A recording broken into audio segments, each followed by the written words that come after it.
여러분 혹시 공모주 투자해보셨다면 가장 처음 손댄 종목이 뭔지 기억하시나요?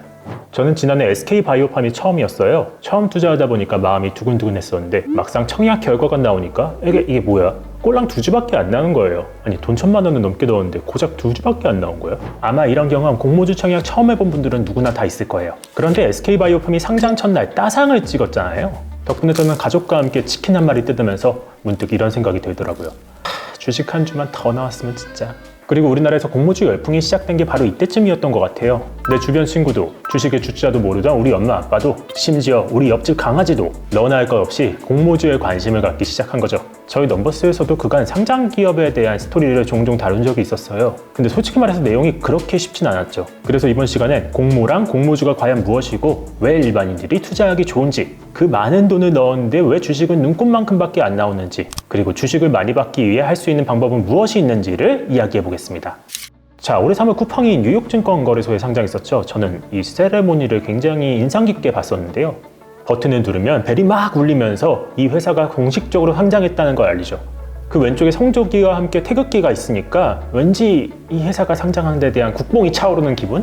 사실 미국뿐 아니라 대부분의 국가들이 상장할 때 다양한 세레모니를 거쳐요. 보통 징이나 국, 종을 치면서 상장을 알리는 게 일반적이고요. 또 뉴욕 증시에 상장할 땐 거래소 벽면에 뭔가 거대한 현수막을 걸어주더라고요. 상장이라는 것 자체가 굉장히 중요한 이벤트다 보니까 다양한 방식으로 축하를 해주는 거죠. 그리고 상장이 중요한 건 한 회사의 주식을 다양한 사람들이 사고 팔 수 있도록 열어주는 행위라서 그래요. 진정한 의미로서의 주식회사로 거듭나는 거죠. 대한민국의 주식회사만 총 40만여 곳이 있는데 이 가운데 우리나라의 메인 주식거래 시장인 코스피와 코스닥에 상장한 곳은 단 2,200여 곳에 불과합니다. 워낙 상장 여건이 까다롭다 보니까 이거 완전 고등고시에 합격하는 것만큼 어려운 게 아니냐는 이야기도 나오죠. 그리고 기업이 상장하면서 외부 투자자들에게 주식을 공개 매도하는 과정을 바로 공모라고 해요. 또 기업을 처음으로 외부에 공개하는 거니까 기업 공개, 영어로는 Initial Public Offering이라고도 부르고요. 기업들은 공모를 통해 자금을 조달해서 투자 활동에 쓸 수가 있고요. 또 투자자들은 기업에 조금 더 쉽게 접근할 수 있는 기회를 얻는 거죠. 공모주 투자가 성립하는 이유는 크게 두 가지예요. 우선 상장하면 언론의 이름이 자주 오르내리고요. 또 공개 시장에서 이뤄지는 첫 거래다 보니까 투자자들 사이에서도 기대 심리라는 게 생기죠. 특히 이름이 있는 기업일수록 상장에 따른 주가 상승이 꽤 큰 편이에요. 장이 열리자마자 주가가 100%나 뛰면서 여기에 상한가까지 더해지는 속된 말로 따상이라는 일이 벌어지기도 하죠. 또 상장할 때는 공모주의 첫 가격을 매길 때 보통 할인율이라는 게 적용이 돼요. 흥행을 끌기 위해서 보통 20에서 30%의 할인율을 적용하고요. 어떤 기업은 50%까지 할인율이 적용되는 경우도 있다고 해요. 이처럼 시장에서 예상되는 가격에 비해서 싼 가격의 공모주를 산 뒤에 상장 후 며칠 내에 주식을 팔아 차익을 내는 게 바로 공모주의 일반적인 투자 방식입니다. 물론 공모주에도 리스크는 따릅니다. 다만 그 수준이 제한되는 건 내가 원하는 만큼 주식을 사기 어렵기 때문이에요. 예를 들어 SK바이오팜은 공모 주가가 49,000원이었는데 청약 때 평균 경쟁률은 323대 1이었어요. 다시 말해 323주를 신청해야 겨우 한 주를 받을 수 있었다는 의미죠. 만약 여러분이 1,000만 원이란 거금을 넣어도 여기서 받을 수 있는 주식은 단 한 주에 불과한 거예요. 물론 첫날 따상을 찍으면서 주가가 12만 7천 원이나 됐지만 1,000만 원으로 번 돈이 7만 8천 원이니 첫날 수익률은 고작 0.78%죠. 공모주 투자가 용돈벌이라 부르는 게 바로 여기에 있습니다.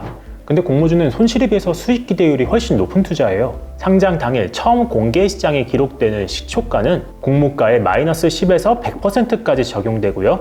여기에 당일 거래에 따라 주가는 플러스 마이너스 30%까지 변동이 생겨요.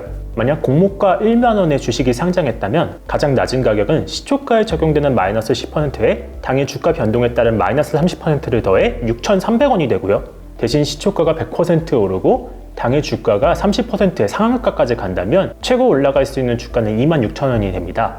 다시 말해 최고 손실폭에 비해 최고 수익폭이 훨씬 더 높은 투자 방식이 되는 거죠. 더군다나 요즘처럼 공모주 시장의 분위기가 좋을 땐 투자 수익률도 꽤 괜찮은 편이에요. 자본시장연구원에서 낸 리포트에 따르면 2020에서 2021년 사이 공모주의 상장 첫날 수익률이 각각 53.8%, 48.1%였다고 해요. 우리가 은행에 적금 넣었을 때 받는 수익률이 한 4에서 5%? 이렇게 따지면은 공모주의 수익률이 훨씬 더 높아 보이죠. 기업의 상장은 크게 4단계를 거칩니다. 먼저 기업의 상장을 도와줄 증권사, 일명 주관사를 뽑아서 일종의 재반 절차들을 거치고요. 이후 한국거래소에 상장 예비심사를 청구하는데요. 이건 상장 희망사가 상장 요건에 부합하는지를 확인하는 절차예요. 근데 이 과정에서 요건에 부합하지 않아서 상장을 철회하는 회사들이 꽤 많습니다. 일례로 지난해 상장에 따상상을 기록했던 카카오게임즈가 2018년 상장 예비 심사에 문턱에 걸려서 상장을 철회했었고요. 또 올해는 하나그룹의 하나종합화학이 상장을 철회해 큰 이슈가 되기도 했었어요. 자, 이 허들까지 넘은 기업들은 이제 금융감독원에 증권신고서를 제출하고 기관 투자자들로부터 수요 예측이랑 절차를 거칩니다. 이거는 회사를 소개하고 공모주의 첫 가격을 형성하는 과정이에요. 그런데 이 도중에 문제가 생기는 곳들도 있었어요. 게임 배틀그라운드의 제작사 크래프톤과 카카오의 핀테크 자회사 카카오페이가 금융감독원으로부터 증권신고서를 수정하라는 태클이 걸렸죠. 증권신고서의 내용이 부실하고 또 투자자들의 판단에 흐릴 우려가 있으니까 내용을 수정하라는 거였어요. 결국 이들은 내용을 수정하고 또 공모가를 내리고 나서야 상장에 나설 수 있었죠. 이렇게 험난한 과정을 거치고 나서야 이제 본격적인 청약이 시작이 됩니다. 기관 투자자들이 먼저 청약을 하고요. 그 다음에 일반 투자자들의 순번으로 돌아옵니다. 근데 솔직히 말하면 사실 앞서서 이야기한 모든 절차들을 다 이해하실 필요는 없어요. 개인 청약 일자가 언제인지 그리고 증권사는 어디인지 정도만 여러분이 알고 계시면 됩니다. 한국거래소 홈페이지에서 공모주 일정을 확인할 수 있는데요. 근데 솔직히 이 홈페이지 저도 어려워요. 그냥 네이버에 공모주라고 치면은 일정을 확인해 볼 수 있어요. 청약을 잘 해서 주식을 받으셨다면 이제 상장일에 주식을 언제 팔지만 고민하시면 됩니다. 공모주를 많이 받는 확실한 방법이 있습니다. 돈이 많이 있으면 됩니다. 공모주를 많이 받을 수 있는 유일한 방법이에요. 사실 예전엔 증권사 계좌 많이 만들어서 돈 나눠 넣으라는 이야기도 했었는데요. 이건 지난 6월에 제도적으로 중복 청약이 금지되면서 더 이상 쓸 수 없는 방법이 됐습니다. 그래도 공모주를 조금이라도 더 많이 받고 싶다면 한 가지 방법이 있죠. 바로 눈치게임입니다. 우리가 청약을 넣을 수 있는 곳은 단 한 증권사이지만 청약 자체는 많은 증권사에서 하다 보니까 자연스럽게 경쟁률 차이가 생겨요. 증권사 홈페이지나 앱에서 실시간으로 경쟁률을 확인할 수 있고요. 또 기사로도 경쟁률은 많이 나오니까 대충 마감 1시간 전쯤 확인하시고 경쟁률이 낮은 곳에 청약을 하면 좋겠습니다. 물론 세간에는 떠도는 공식도 있긴 해요. 내가 받고자 하는 주식 수에 여기에 공모 가격 그리고 경쟁률 여기에 증거금 비율인 50%를 반영해가지고 대충 계산을 할 수가 있다는 거죠. 결과론적으로 경쟁률에 따라 갈리는 거니까 어차피 신경 쓰실 필요가 없어요. 청약 경쟁률이 얼마인지가 가장 중요한 거죠. 근데 공모주에 투자하시는 분들이 느끼는 큰 난관이 있어요. 바로 증권신고서예요. 금융감독원에 공시되는 이 신고서에는 이 회사가 어떤 회사인지, 돈은 얼마나 버는지, 주식은 얼마 가격에 얼마나 발행하면 주관사는 어디인지, 투자금은 어디다 쓸 것이고 또 투자 위험은 무엇이 있는지 등등이 적혀 있죠. 여러분들도 금융감독원 다트 홈페이지 들어가면 금방 쉽게 확인하실 수 있어요. 근데 이 텍스트가 도통 어려운 게 아니에요. 일례로 내년에 상장 최대어로 불리는 LG 에너지솔루션의 증권신고서는요. 전체 분량을 A4 용지로 뽑으면 500장이 훌쩍 넘고요. 이거 요약본만 정리해도 A4 용지 20장은 나옵니다. 그럼 이 외계어로 된 텍스트를 과연 읽어야 하냐라고 물어보신다면 사실 꼭 그럴 필요가 없기는 합니다. 단기 투자다 보니까 이런 내용이 당장 큰 의미가 없기도 하고요. 다만 만약 여러분들이 장기 투자에 나서신다면 이 신고서는 한 번쯤은 읽어보시길 권합니다. 기업을 이해하는 데 큰 도움이 되거든요.